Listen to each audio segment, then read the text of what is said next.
Hello বন্ধুরা, welcome to a new video. আশা করি তোমরা থাম্বনেল থেকে বুঝতে পারছো যে আজকে আমাদের বিষয়বস্তু কি। চলো শুরু করা যাক। তো জোড় সংখ্যা কি? এখানে দেখো ডেফিনিশন লেখা আছে জোড় সংখ্যা।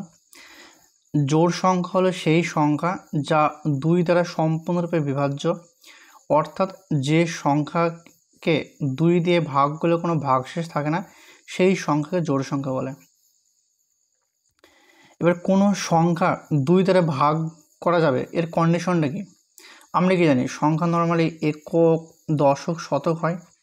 যদি এককের ঘরে 0 থাকে বা 2 থাকে বা 4 থাকে বা 6 থাকে বা 8 থাকে, বোঝা গেল? যদি এই সংখ্যাগুলো থাকে তবে সেই সংখ্যা দুই দিয়ে ভাগ করা যায়।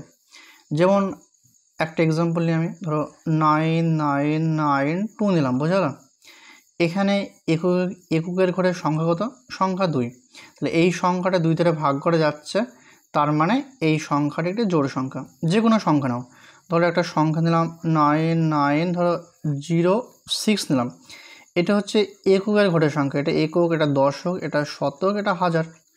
তার মানে এককের ঘরের সংখ্যা কত? 6।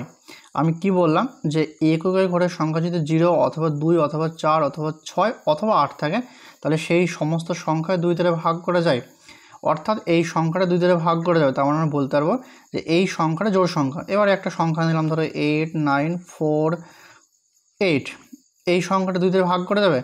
এটা ধরো এককের ঘরের সংখ্যা তো 8, তাহলে এই সংখ্যাটা দুই দ্বারা ভাগ করা যায়, অর্থাৎ এই সংখ্যাটা একটা জোড় সংখ্যা। তো গাইজ, আমি তোমাদের সুবিধার জন্য একটা এখানে সিরিজ দিয়েছি যে 2, 12, 22, 32 এগুলো সব জোড় সংখ্যা, ঠিক আছে? তার মানে তোমরা যদি সংখ্যার বিষয়টা বোঝো, এককের ঘরের সংখ্যা যদি 0 অথবা 2 অথবা 4 অথবা 6 অথবা 8 থাকে তবে সেই সংখ্যাটি হবে জোড় সংখ্যা। তুমি যত বড় সংখ্যা নাও, ধরো একটা সংখ্যা আমি এরকম নিলাম 85942 বলো, এখানে একক ঘরের সংখ্যা তো 0, তাহলে এই সংখ্যাটা একটা জোড় সংখ্যা। আশা করি তোমরা বিষয়টা বুঝতে পারলে। নেক্সট বিষয় দেখো যে বিজোড় সংখ্যা কি। যে সংখ্যাকে 2 দিয়ে ভাগ করলে ভাগশেষ 1 থাকে তাকে বিজোড় সংখ্যা বলে। অন্যভাবে বললে যে সংখ্যাগুলিকে 2 দ্বারা সম্পূর্ণরূপে ভাগ করা যায় না সেই সংখ্যাগুলিকে বিজোড় সংখ্যা বলে। আমি তোমাদের কি বললাম যে এককের ঘরের সংখ্যা কি কি হতে পারে? 0 হতে পারে, 2 হতে পারে, 4 হতে পারে, 6 হতে পারে, 8 হতে পারে। যদি এগুলো হয় তাহলে এই সংখ্যাটা 2 দ্বারা ভাগ করা যায়, বুঝলো? যদি এককের ঘরের সংখ্যায় এগুলো বাদে মানে কি 1, 3, 5, 7, 9 হয়, বুঝলো? তবে সেই সংখ্যাগুলো বিজোড় সংখ্যা হবে। ধরো আমি একটা এক্সাম্পল দিলাম 99939, বুঝলো? তার মানে এখানে এককের ঘরের সংখ্যা তো 9, তার মানে এই সংখ্যাটাকে 2 দ্বারা সম্পূর্ণরূপে ভাগ করা যাবে না, তার মানে এই সংখ্যাটি একটি বিজোড় সংখ্যা। আশা করি তোমরা বিষয়টা বুঝতে পারলে। তোমরা অনেক এক্সাম্পল নিয়ে বিষয়টা করতেই পারো। চলো নেক্সট টপিকে দেখো। এখানে আমি একটা ছক নিয়েছি।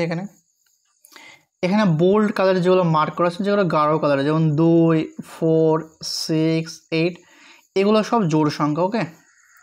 আর এখানে যেগুলো দেওয়া আছে দেখো 1, 3, 5, 7, 9 এক্সেট্রা দেওয়া আছে, 71, 81, 91 এগুলো সব বিজোড় সংখ্যা, ঠিক আছে?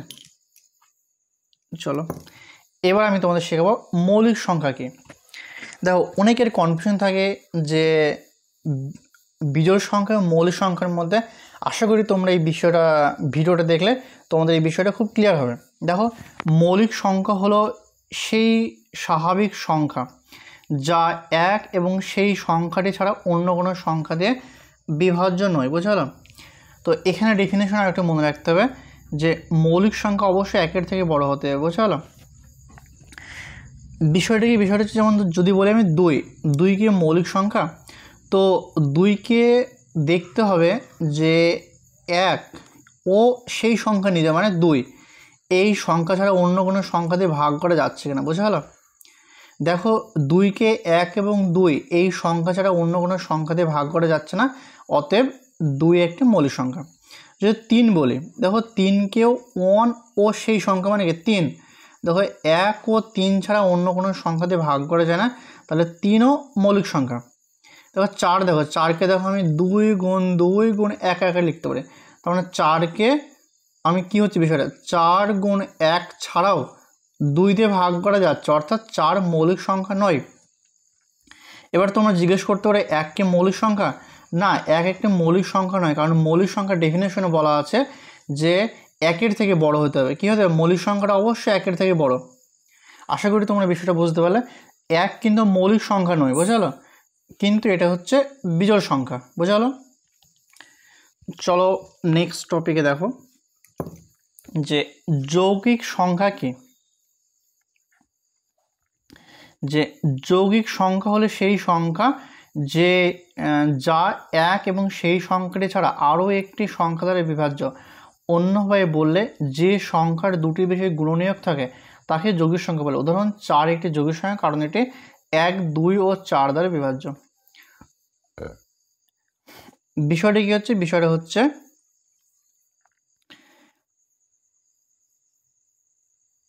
যে আমি যদি তোমাদের বলি যে 4 তো এখানে এক্সাম্পল দেওয়া আছে, আমি ধরো অন্য কোনো ধরো 6 নিলাম। হ্যাঁ, তো 6কে ভাঙা যায় কীভাবে? 1 এবং 6 ছাড়া অন্য কোনো সংখ্যায় ভাঙা যায় কিনা দেখো। যদি ভাঙে দেখো 2 গুণ 3-এ ভাঙা যাচ্ছে। তার মানে 6-এর কি 2 গুণ 3 গুণ 1, দেখো তার মানে 1 ছাড়াও 6কে 2 এবং 3 দ্বারা ভাগ করে যাচ্ছে, অর্থাৎ 6 একটি যৌগিক সংখ্যা, বুঝা গেল, 6 মৌলিক সংখ্যা নয়। আশা করি তোমরা বিষয়টা বুঝতে পারলে। দেখো নেক্সট একটা পিকচার আমরা দেওয়া নেই এখানে।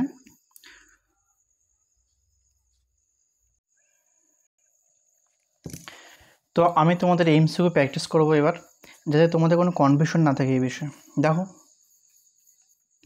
যে প্রথম কোশ্চেনে কি বলছে যে কোনটি মৌলিক সংখ্যা।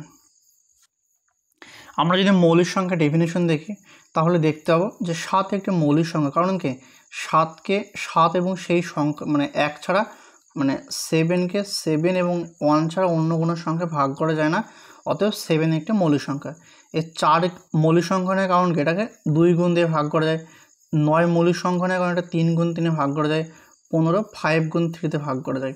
তার মানে এখানে রাইট অ্যান্সারটা 7। কোনটি যৌগিক সংখ্যা? দেখো যৌগিক সংখ্যা যদি ডেফিনিশন দেখি তাহলে আমরা বুঝতে পারবো যে সঠিক অ্যান্সারটা আমাদের 6। 2 আমাদের মৌলিক সংখ্যা, কারণ 2কে 1 এবং 2 ছাড়া অন্য কোনো সংখ্যা ভাগ করা যায় না। 3 আমাদের মৌলিক সংখ্যা, কারণ 3কে 1 এবং 3 ছাড়া অন্য কোনো সংখ্যা ভাগ করা যায় না। 5 ও মৌলিক সংখ্যা, কারণ 5কে 5 গুণ 1 ছাড়া অন্য কোনো সংখ্যা ভাগ করা যায় না। 6 হচ্ছে যৌগিক সংখ্যা, কারণ 6কে 2 গুণ 3-এ ভাগ করা যাচ্ছে। আশা করি বিষয়টা বুঝতে পারলে। যে সবচেয়ে ছোট মৌলিক সংখ্যা কোনটি? আমাদের 1 কি 1 মৌলিকও নয় যৌগিকও নয়, খুবই ইম্পর্টেন্ট এই কোশ্চেনটা, বোঝা গেল। তো আমাদের সব থেকে ছোট মৌলিক সংখ্যা হলো 2। এবার আমরা যদি এখানে কোশ্চেন দেখি নেক্সট এই স্লাইডে দেখো যে নিচের কোনটি মৌলিকও নয় যৌগিকও নয়। আমাদের সঠিক উত্তরটা হবে 1 মৌলিকও নয় যৌগিকও নয়, কিন্তু 1 হচ্ছিল বিজোড় সংখ্যা, বোঝা গেল। 42 কি 42 দেখো এখানে মৌলিক না যৌগিক? 42 অবশ্যই যৌগিক সংখ্যা, কারণ কি 42কে ভাঙা যায়। দেখো আমি যদি ইংলিশে যদি লিখে 42কে ভাঙা যায় 6 গুণ 7, বোঝা গেল। 42 একটি যৌগিক সংখ্যা। দেখো নেক্সট স্লাইডে আর কটা কোশ্চেন আছে দেখে নিই আমরা। যে সবচেয়ে ছোট যৌগিক সংখ্যা কোনটি? তার মানে 1 মৌলিকও নয় যৌগিকও নয়, 2 মৌলিক সংখ্যা, 3ও মৌলিক সংখ্যা। তার মানে 4 হচ্ছিল সব থেকে ছোট যৌগিক সংখ্যা। যে 1 একটি মৌলিক সংখ্যা নাকি যৌগিক সংখ্যা? কোনোটিই নয়, সঠিক উত্তরটা হবে ঘ। তার মানে 1, তার মানে আমাদের 1 যে নাম্বারটা এটা মৌলিকও নয় যৌগিক ও নয়। আশা করি তোমরা বিষয়টা বুঝতে পারলে। যে দুটি মৌলিক সংখ্যার গুণফল কী হবে? ধরো দুটো মৌলিক সংখ্যা যেমন 2 এবং 3, বোঝা গেল। 2ও মৌলিক সংখ্যা 3ও মৌলিক সংখ্যা, তার মানে এই দুটো মৌলিক সংখ্যার গুণফল কি অলওয়েজ যৌগিক হবে। তুমি যে দুটো ইচ্ছা মৌলিক সংখ্যা নাও না কেন তাদের গুণফল অলওয়েজ যৌগিক হবে। আশা করি তোমরা বিষয়টা বুঝতে পারলে। আজকে এই পর্যন্তই, দেখা হচ্ছে আবার নেক্সট ভিডিওতে।